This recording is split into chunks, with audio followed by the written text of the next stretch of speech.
वालों की ओर से किया जा रहा था। भारत वाले हम वहाँ जाकर अंग्रेज़ों को राजा मानते थे, अंग्रेज़ों को भगवान मानते थे, अंग्रेज़ों की कृपा से हम जीवित ऐसा मानते थे। ये सारे के सारे दब्बू बने हुए थे। तो उसमें कर्नल वाइली पत्नी सहित वहाँ चला गया।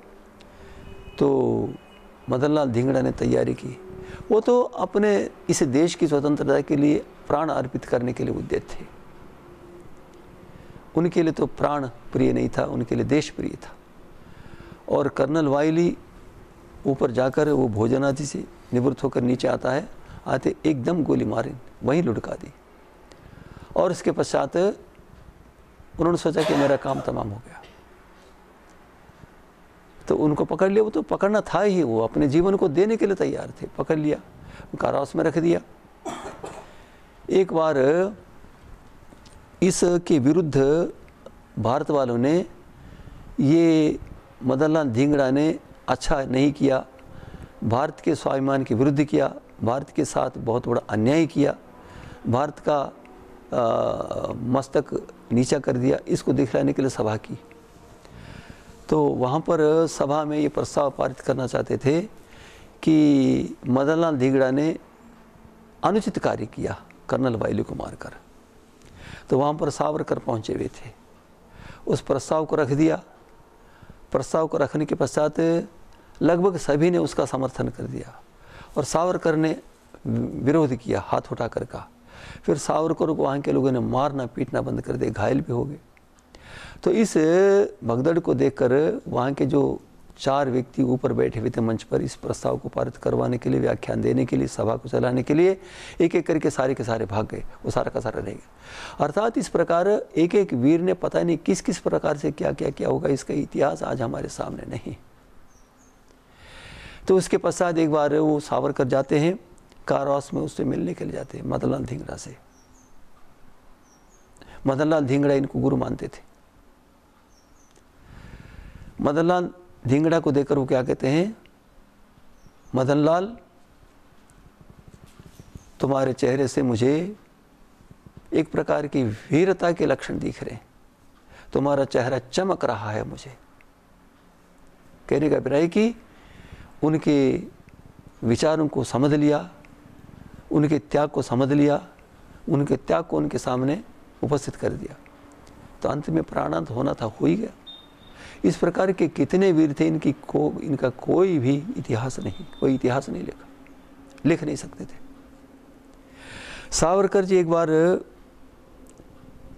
यहाँ रखने के लिए कारावास में से ला रहे थे, संभवतः वहाँ से ला रहे थे, अंडमान से ला रहे थे, नौका पर थे। तो एक श्यामजी कृष्ण वर्मा थे, उसके साथ माता कामा थी। कामा का विषय नहीं जानते। कामा एक उच्च परिवार में जन्मी थी। उनके पिताजी का नाम रुस्तम आदि कुछ था। 24 वर्ष तक वो पढ़ती रही। वो अहिंसा को ऊंचा मानती थी। तो अंग्रेजों के पाप कर्मों को, कुटिल कर्मों को, क्रूर कर्मों को देखकर उन्होंने अंग्रेजों को मारने के लिए प्रयास करना चाहिए, उनका खून करना चाहिए, उनको समाप्त करना चाहिए, ये विचार उनका बना। तो 24 वर्षों के पश्चात उनके पिता ने उनका विवाह कर दिया। तो विवाह के पश्चात दोनों पति पत्नी ने मिलकर प्रसन्नता से रहने लगे। दोनों अपने उच्च विचार के थे। रुस्तम जी, भीखा जी, कामा उनका नाम था। तो पति भिन्न थे, पत्नी भिन्न थी। पति अंग्रेजों के भक्त थे, अंग्रेजियत के भक्त थे, और ये ठीक उसके विरुद्ध थे। चलता रहा 2 वर्ष तक। उसके पश्चात माता कामा ने पति को छोड़ने के लिए निश्चय कर लिया, किंतु देश को पराधीन देखने के लिए कभी स्वीकार नहीं किया। पति को छोड़ दिया और संघर्ष के लिए प्रयत्न करती रही, अंग्रेजों के विरुद्ध संघर्ष करती रही। और एक बार जर्मन में एक सभा हो रही थी, वहाँ पर देश के प्रतिनिधि चले गए, लगभग 1000 व्यक्ति गए होंगे। तो वहाँ पर कामा जी चली गई। सभा में इनका व्याख्यान हो रहा था। उन्होंने भारत के विषय में उत्तम विचार व्यक्त किए, भारत के प्रति सम्मान की भावना व्यक्त कर दी। अंग्रेज़ों ने जो भारत के प्रति विरुद्ध प्रयास करके भारत की छवि को सारे संसार में दूषित करने के लिए प्रयास किया था, वहाँ पर उन्होंने उसके ठीक विरुद्ध कार्य किया। उन्होंने कहा कि भारत स्वतंत्र होकर रहेगा। और सावरकर ने जिस झंडे की रूपकल्पना की थी, उस झंडे को सबसे पहले फहराकर वंदे मातरम उस पर लिखा था, और सब ने उसको सराहा। सब ने कहा कि भारत को सहायता करनी चाहिए। इस प्रकार पता नहीं कितने लोगों ने क्या क्या कार्य किया होगा, उसका कोई इतिहास नहीं। अंग्रेज़ों के पिट्ठू आज हमारे शासन में हमारे भारत को चलाने वाले लगभग अंग्रेज़ हैं, काले अंग्रेज़ हैं। वो सफ़ेद अंग्रेज़ हैं, काले अंग्रेज़ हैं। वो क्या कर रहे हैं? जिन प्रयत्नों से भारत वालों ने देश को स्वतंत्र बनाने के लिए कार्य किया, उनका नाम होना चाहिए, उस विषय में इतिहास का शोध करवाना चाहिए, उन वीरों का नाम लेना चाहिए, स्वतंत्रता के लिए प्रयत्न करने वालों के विचारों को लोगों के सामने लाना चाहिए और लोगों को स्वतंत्रता के प्रतिभक्त बनाना चाहिए। किंतु उसका कार्य कुछ भी ना हुआ, क्योंकि वो अंग्रेज़ी लोग चले गए, किंतु अंग्रेज स्थानापन्न ये हो गया ना, ये उन्हीं की उस पर चल रहे हैं, नहीं किया। और वो हम देखते हैं तो बहुत बड़ा इतिहास था, बहुत बड़ा इतिहास था। उसमें उन्होंने क्या क्या किया, बहुत बड़ा रक्त रंजित इतिहास है वो, हम नहीं पढ़ा सकते, नहीं बतला सकते। एक बार की बात याद आ गई। संभवतः करतार सिंह सराबा था, और वो इंग्लैंड गया, अमेरिका गया था। विदेशों में जाकर नौकरी करते थे, पेट भरने के लिए प्रयास करते थे, और उसके साथ साथ देश को स्वतंत्र बनाने के लिए अंग्रेज़ों के यहाँ से भगाने के लिए प्रयास करते थे। तो एक बार किसी कार्य के लिए, नौकरी के लिए किसी ने बुलाया था, तो उससे मिलने के लिए, वार्तालाप करने के लिए, जिसको साक्षात्कार कहते हैं, करने के लिए गए। तो वहाँ पर ये हुआ कि एक भारत वाला चला गया। तो वो पूछ रहे थे क्या चाहिए आपको? कहते हमको नौकरी चाहिए। उन्होंने कहा नौकरी करके क्या करोगे? आपका देश पराधीन है, या नौकरी करने के लिए आए हो? यदि आप अपने देश को स्वतंत्र करना चाहते हो, मैं आपको एक बंदूक दिला दूंगा, जाओ अंग्रेज़ों को मारो, स्वतंत्र बनाओ देश को। ऐसे बहुत सारे देश वालों ने अंग्रेज़ों के कुकर्मों को देखकर, उनकी क्रूरता को देखकर प्रेरणा देने के लिए प्रयास किया। उस व्यक्ति ने, जो अमेरिका में रहकर नौकरी देने के लिए एक पदाधिकारी था, वो हमारे देश में हमारे देश को स्वाधीन बनाने के लिए हमारे युवकों को प्रेरित करता है, तो इस देशभक्ति को क्या कहना चाहिए, हमें कह नहीं सकता। इस प्रकार क्रांतिकारियों ने बहुत काम किया। राम प्रसाद बिस्मिल है, भगत सिंह है, चंद्रशेखर आज़ाद है, बटुके सूरत है, कितने लोग थे, इनका कोई इतिहास नहीं है। यदि हम इनके वीर गति को प्राप्त होने के दिनों को पर्व के रूप में मनाना चाहें, तो एक एक दिन संभवतः सैकड़ों व्यक्तियों का नाम आ जाएगा। उनकी जन्मतिथि को मनाना चाहें तो सैकड़ों व्यक्तियों का नाम आ जाएगा, नहीं बना सकते हम। आज ये बात है कि आज ये प्रवृत्ति चल रही है कि यहाँ पर अंग्रेज़ों की पद्धति के अनुसार ये सब किया जाए। तो भारत वालों ने इतना किया, अंग्रेज़ विवश हो गए। अंग्रेज़ विवश होकर इस देश को सत्ता देकर जाने के लिए तैयारी कर रहे थे। तो लंदन में सभा हो रही थी, और उस समय ये सभा में विचारणीय विषय आ गया कि भारत वालों को सत्ता हस्तांतरण करने के लिए जो प्रयास किया जा रहा है, क्या भारतीयों को सत्ता हस्तांतरण करने की अपेक्षा अधिक कोई और उपाय नहीं है अंग्रेजी राज्य को स्थिर बनाने के लिए? ये प्रश्न आया। तो इस बीच में एक बात और आपको बतला दूं, हम समझ रहे हैं कि हमारा देश स्वाधीन होगा, ये बहुत भारी भूल है। जो व्यक्ति ये कहता है कि हमारा देश स्वाधीन होगा, मैं तो उसको इस देश का नागरिक नहीं मान सकता, इस देश में रहने योग्य नागरिक नहीं मानता। हम अपने आप को भुलावा देकर, अपने आप को धोखा देकर, अपने आप को छल कपट से कैसे बचा सकते हैं? ये हमारा देश स्वाधीन नहीं हुआ, हमारा देश पराधीन है। ये आपको बतलाऊं 13 भागों में पुस्तक, इसका नाम क्या है? Transfer of power. क्या अर्थ होता है? सत्ता का हस्तांतरण। ये 1942 से 1947 तक तैयार किया गया था, जिसको स्वीकार करना अनिवार्य था। बहुत लंबी कहानी है। तो जब विंस्टन चर्चिल बहुत बड़ा भारत का विरोधी था और बहुत बड़ा विश्व प्रसिद्ध मेधावी था, उसने प्रश्न किया क्या सत्ता हस्तांतरण करने के अतिरिक्त और कोई उपाय नहीं है? तो उस समय का अध्यक्ष था एटलास, ऐसा कुछ नाम था, एटलास। उन्होंने उत्तर दिया, बहुत मार्मिक शब्द में दिया। उन्होंने कहा कि भारत के पैसे लेकर जो भारत के द्रोही, भारत के शत्रु बनकर हमारे सेना में रहकर भारत वालों के गला काट रहे थे, भारत वालों को गोलियों से भून रहे थे, आज वो सेना हमारे विरुद्ध हो गई है। एक बात, अर्थात अब तक जो हमारे नौकर बनकर हमारे सेना के रूप में काम कर रहे थे, हमारे राज्य की रक्षा करने के लिए जो बहुत बड़ा सहायक दल था, सेना थी, वो हमारे विरुद्ध हो गई, पहली बात। और दूसरी बात क्या थी? कहते हैं कि हम इस समय भारत में जो अब तक की सेना रही है, भारतीयों से बनी हुई सेना, उससे बढ़कर और कोई बड़ी सेना बनावे, उस बड़ी सेना के सामने इस छोटी सेना को समाप्त करके राज्य को सुरक्षित रखना चाहें, यह संभव नहीं हो सकता। दो बातें उसने रखी, तो विवश होकर सत्ता हस्तांतरण करना पड़ा। सत्ता हस्तांतरण में है क्या? एक कामता प्रसाद नाम के बहुत बड़े न्यायाधीश रहे, आज वो जीवित नहीं होंगे। तो उन्होंने इसके विषय में 6 बातें लिखी। क्या हुआ? उसमें कहा है कि सबसे पहले इस सत्ता हस्तांतरण में एक नियम यह रखा गया है कि भारत का नाम इंडिया रहेगा। मान लिया। आप थोड़ा सा विचार करके देखिए, कोई गृहस्थ अपने बच्चे का नामकरण कर रहा है, उसका शत्रु आकर कहता है कि इसका नाम देवदत्त मत रखो, इसका नाम अमुक रखो, तो किसकी बात मानी जाएगी? जो उसका अधिकारी है वो इसी की बात। वहाँ पर क्या हो रहा है?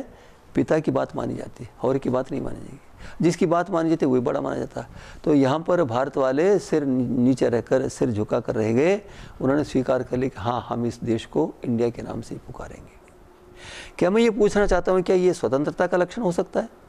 हमारा देश सबसे पहले ब्रह्मावर्त के नाम से जाना जाता था, बाद में आर्यावर्त के नाम से जाना जाता था, और बाद में भारतवर्ष के नाम से जाना जाता है। उसको मिट्टी में मिलाकर, अर्थात अपने प्रभुत्व को, अपने स्वामित्व को रखने के लिए, अपने प्रभाव को रखने के लिए, अपने प्रवेश के लिए, मार्ग को सुरक्षित रखने के लिए उन्होंने इस देश का नाम इंग्लैंड, इसका नाम इंडिया बनाकर रखने के लिए कहा। उन्होंने स्वीकार कर लिया। यदि हम इस देश को इंडिया लिखने लगे, आज जो देश में नेता बनकर खड़े हैं सारे के सारे, इनमें से एक भी ऐसा व्यक्ति नहीं है, मेरे देखने में एक भी व्यक्ति ऐसा नहीं आया जो कह दे कि हम इस इंडिया के नाम को समाप्त कर देंगे, इसका नाम भारत रखेंगे। कहने वाला एक भी नहीं आया। क्या हुआ? क्या कर रहे पता नहीं। इनको हमारे देश के नेता हम मान लें, मैं तो मानने को उदित नहीं।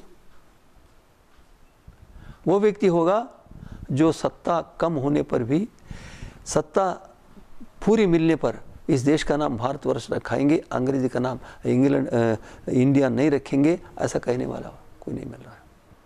ऐसा कहने का विचार हो, ऐसा कोई व्यक्ति आ जाए तो मैं मानने को तैयार नहीं है। ऐसा अब इसके पश्चात दूसरा है कि यह जो हमारा देश है ना, हमारी इच्छा समाप्त हो गई, उनकी इच्छा चल रही है सत्ता हस्तांतरण में। क्या दूसरा क्या है कि भारत कॉमनवेल्थ देशों में सदस्य देश बनकर रहेगा। क्यों? उनका जाल बिछा वहाँ पर, उस जाल के माध्यम से हमको फंसाना चाहते वो, और इन्होंने अंगूठा टेक दिया, अंगूठा टेक दिया। और फिर क्या है? तीसरा क्या है? कहते हैं कि अंग्रेजों ने जो भारत में रहते हुए व्यापार के नियम बनाए थे, उनमें परिवर्तन नहीं कर सकते। सत्यवचन महाराज अंगूठा टेक दिया। अंग्रेज लोगों के समय अंग्रेजों ने अपने देश के अनुकूल जो व्यापार के नियम बनाए, यदि हम स्वतंत्र होते तो उन नियमों को समाप्त कर डालते। नहीं, अभी राज्य उनका है, इसलिए उन्हीं के नियम चल रहे हैं। और आगे फिर क्या किया, उन्होंने कहा कि इस देश में ईसाइयों के लिए जो हमने सुविधाएं दी थी उनमें कोई परिवर्तन नहीं कर सकते। जो अंगूठा टेकने वाले कौन थे? ईसाइयों के पक्षपाती, ईसाइयों के अनुयायी। हमारे देश से प्रेम करने वाले इसमें वो हस्ताक्षर नहीं कर सकते थे। फिर क्या किया? हस्ताक्षर किया। और आगे फिर क्या किया, उन्होंने एक लिखा कि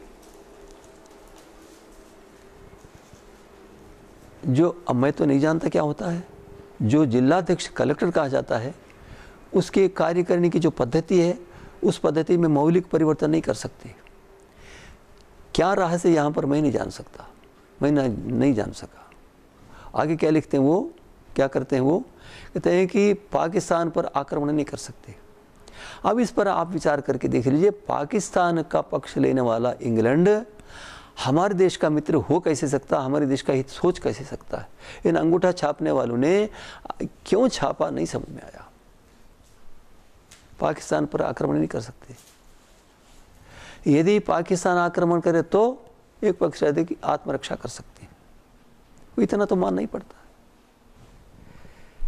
तो उसके साथ ये भी कहते हैं कि पाकिस्तान से जो भी जीत में मिलेगा वो सारा का सारा लौटा कर देना होगा। हम जानते हैं शास्त्री जी ने क्या किया, लोग लाल बहादुर शास्त्री ने वही किया। और आगे क्या करवाते हैं ये, कहते हैं कि 50 वर्षों तक सुभाष चंद्र बोस यदि भारत में दिखे तो हमको पकड़ कर देना होगा। सत्यवचन महाराज अंगूठा टेक दिए। मैं, अब नेहरू था एक पक्ष में और वो थे सुभाष चंद्र बोस दूसरे पक्ष में थे। सुभाष चंद्र बोस ने अपने बाल्यावस्था में क्या किया, एक घटना मैं बताना चाहता हूँ। वो 11-12 की कोई कक्षा पढ़ रहे थे और पाठ पढ़ाने वाला अंग्रेज था, राज अंग्रेजों का था, अध्यापक अंग्रेज था, विद्यालय अंग्रेजों का था। उस समय ये एक विद्यार्थी 16, 17, 18 साल का तो हो सकता, उससे अधिक तो हो ही नहीं सकता। उसने क्या किया, उठा, सीधा उठा, एकमात्र एक व्यक्ति, और वो विद्यार्थी, कोई सेनापति नहीं था, कोई सेना उसके पास नहीं थी, कोई सत्ताधारी नहीं था, उठकर उस अध्यापक के गाल पर एक तमाचा मार दिया। इससे आप अनुमान कर सकते हैं कि इनमें स्वतंत्रता की भावना किस सीमा तक थी। और देश के अपमान को सहन नहीं करना और देश के सम्मान को मन में रखना ये सामान्य बात नहीं थी। ये इस अवस्था में किस सीमा तक थी इसे आप अनुमान कर सकते हैं। उस व्यक्ति ने जीवन लगाकर बहुत बड़ी सेना तैयार करके, अंग्रेजों के समकक्ष में एक सेना तैयार करके अंग्रेजों को भगाने के लिए प्रयास करने वाले इस सुभाष चंद्र बोस को पकड़ कर दे देंगे ऐसा मानना, मैं तो देशभक्तों के अधिकार की बात, देशभक्तों की उसकी बात को नहीं मान सकता। इसको मानने वाला देशभक्त तो मैं नहीं मान, उसको देशभक्त नहीं मान सकता। ऐसे देशभक्तिहीनों से आज देश चल रहा है, उन्हीं के हाथों में ये देश है और उन्हीं के अनुसार चल रहा, उन्हीं की योग्यता चल रही, उन्हीं की परंपरा चल रही। तो अब इस प्रकार देश के लिए जीवन लगाने वाले कितने वीर थे इसकी कोई सीमा नहीं। अब माता कामा की बात बता रहा था मैं, ला रहे थे सावरकर को और उन्होंने जापान पहुंच गए और जापान में सावरकर को बंधन से मुक्त करने के लिए प्रयास की योजना बनी। तो सावरकर शौच के नाम से शौचालय में जाते हैं और शौच की मोरी में से समुद्र में कूद पड़ते हैं। समुद्र में कूदना कोई सामान्य बात नहीं। समुद्र में यदि किसी मगरमच्छ के मुंह में पहुंच जाते, सावरकर का नाम भी हम नहीं ले सकते थे, सावरकर का नाम भी नहीं ले सकता था। और कई मीलों तक समुद्र में कूद कर कई मीलों तक तैरते चले गए और जापान की सीमा पर पहुंच गए। कितनी वीरता थी। इस व्यक्ति के त्याग की कल्पना मैं तो कर नहीं पा रहा हूँ। कितना त्याग था, कितना बलिदान का भाव था, कितना प्रयास किया इन्होंने देश के लिए। सामान्य बुद्धि से परे की बात है उनकी साहस को, उनके त्याग को सोचना समझना। वहाँ पर पहुँच गए, पहुँचने के बाद तत्काल ये पहुँच गए, माता कामा, श्याम जी कृष्ण वर्मा आदि सब चले गए और वाहन में बैठा कर उनको ला रहे थे। थोड़ी देर के पश्चात इनका जो काल था वो समाप्त हो जाता और इतनी देर में वहाँ पर एक वो होता है ना नौका का उतारने चढ़ाने का, तो वहाँ पर पहुँचने वाले थे और जापान वालों ने इनको अंग्रेज़ों के हाथ में पहुँचा दिया। अंग्रेज़ लोग आ गए वहाँ पर, उनको कुछ रिश्वत दिया होगा, वहाँ के रक्षक भट्टों ने उनको सौंप दिया, फिर परतंत्र की बीड़ी में कस गए। यहाँ पर कहने का अभिप्राय यह है कि ऐसे कितने व्यक्तियों ने जीवन लगाया होगा, इसकी कोई सीमा नहीं, कोई सीमा नहीं।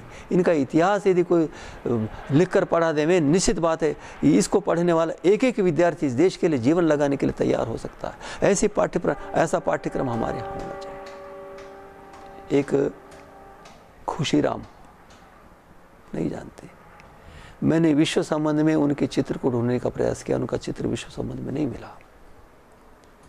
वो संभवतः 18-20 साल का युवक था और अंग्रेजों के विरुद्ध एक नेतृत्व करते हुए एक स्थान पर जा रहा था।